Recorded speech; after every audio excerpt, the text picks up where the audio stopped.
Hi, my name is Dawn. I'm a psychiatric mental health nurse practitioner.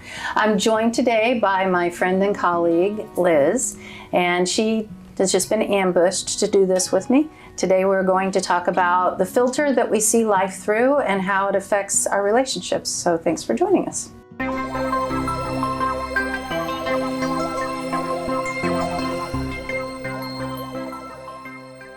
Okay, so today we're going to talk about filters or even masks, the way that we kind of interact with the world. And I've asked Liz to join me. I did ambush her to bring her in on this. And I'm going to keep it really simple. You can just take a basic piece of paper, cut little eye holes through it. And what I want Liz to do is tell me how she feels about her job. No, I'm just kidding. I'm not going to do that. I want you to put your fears.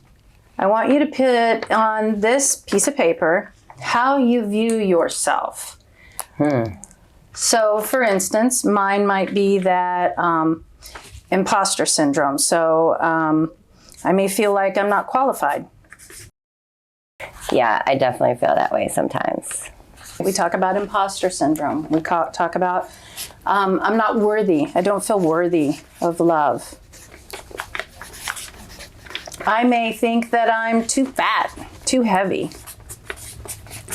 I'm getting old and I don't like my wrinkles, so I may feel like I'm unattractive. Let's see.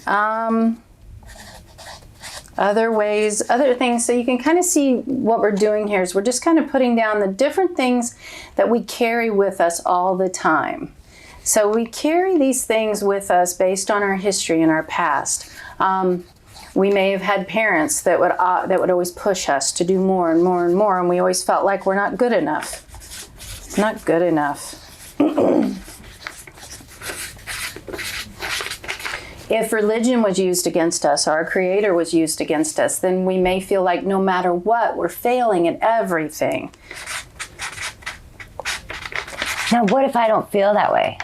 If you don't feel that way, then that's lovely. I mean, some of the stuff I feel, but I don't feel, sometimes just like my all is not enough, but really makes me just angry how mean people are. It makes you angry how mean people are? Yeah. Okay. Well, so you're internalizing their issues then. Okay. So that still has to do with play on other emotions. Yeah. Okay. So the goal is for you to have peace in your life no matter what the circumstances are.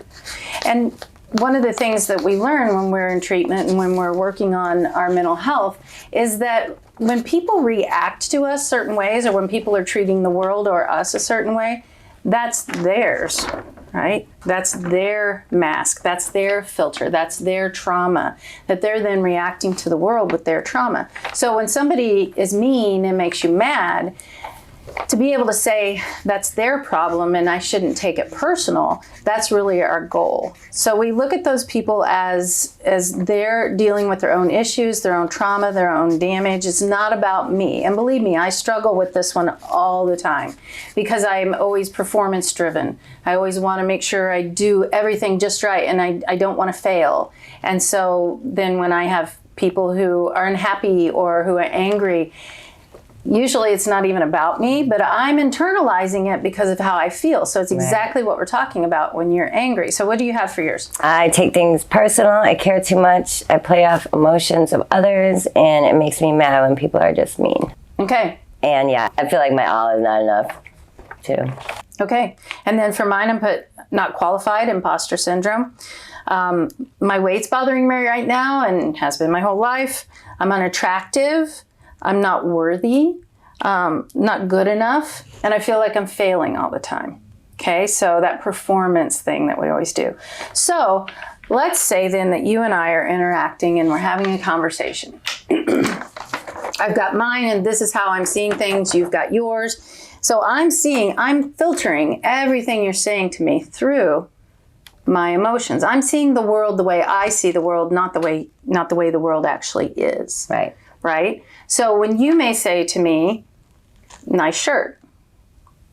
If I'm feeling uncomfortable about this shirt because it's a little dramatic, if I put it on this morning and I'm feeling like a little like, oh, is this too much? If she says to me, nice shirt, I might hear, nice shirt, right? Because I'm filtering it through this that, okay, I'm an adult, but I still can't dress myself. That's what I'm filtering it through.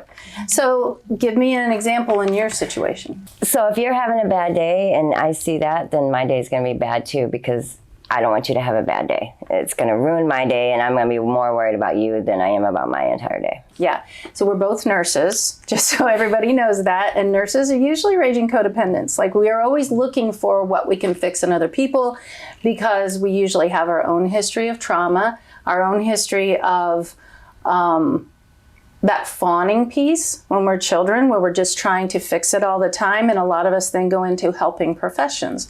This is something that Liz struggles with, but it's kind of helpful when it's for me.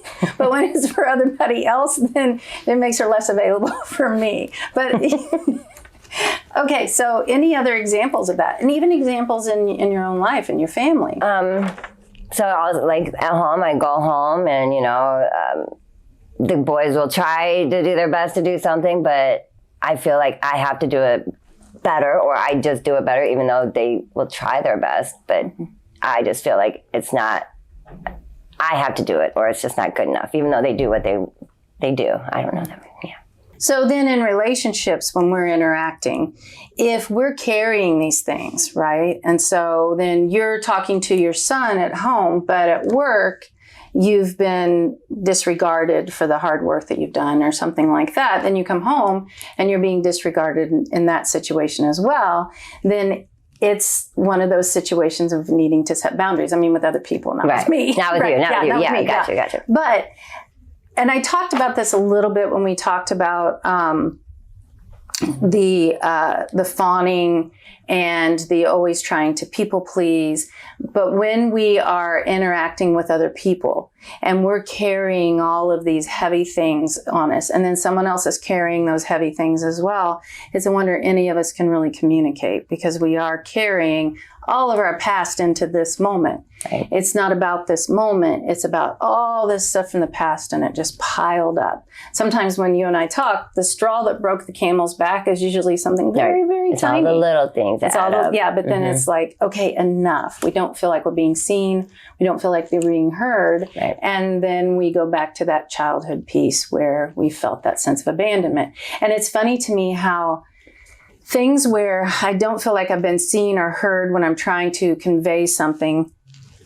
in my job goes back to 3-year-old abandonment, for God's sakes. I mean, give me a break. But it does. It's like... Yeah, I feel invisible sometimes. Yeah. And it's like, okay, I've said this 10 times and nobody listened. And then my 3-year-old wants to throw a temper tantrum because it's like, will you please just listen to me? Throw something hard. Yeah, or something hard. So it's keeping in mind that we all are carrying these things. And when somebody's feelings are hurt, a lot of times it's not necessarily what we said. It's all the stuff they're carrying. And so even making, clarifying to people when we're in those conversations, okay, no, wait a minute, that was me. That this is my piece that I'm working through. This is because I feel awkward about my hair today, or this is because I feel, XYZ. And it really is helpful if we come to a place where we can recognize that for ourselves. Because when we recognize it for ourselves, we get into that inner stuff that we need to start working on. And then that's when we start setting boundaries. And that's when we say to someone, I have evolved to a different space now. I'm not going to allow myself to be treated this way anymore. It's not you. It's me. I've grown. I'm different now.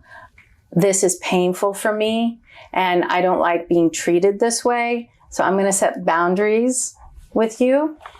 Again, not you, it's me. I'm evolving. But we have to be able to identify those things. What about this situation is triggering something in me? And is it something that I need to work on and heal from?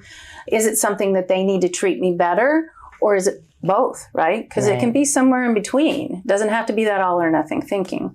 So this is just a fun exercise that you can do. And then what I usually will do with patients is then what's the opposite spirit of that? We talked about the opposite spirit before. What if we took another one of these and we put the opposite of all those things? I'm confident. I'm beautiful. I'm bold. I'm enough. I'm good enough. And we started looking at each other through that. what difference would that make for us? Right. Right? I mean, even if it's just pretend for a while to shift that thought process. So that's one of the exercises we do with patients. It's simple enough to do at home with just a piece of paper and to start sorting through those things and working through them. So thank you for letting me ambush you. I appreciate it. I learn a lot when I talk to you. So, thanks so much. Thanks to Liz. Thanks to Alex. I wish Alex would get in Thank front of you, the camera and introduce himself. But he's shy. Not really. He's an actor and a filmmaker. So And wonderful. thanks for joining us. Take care. Bye.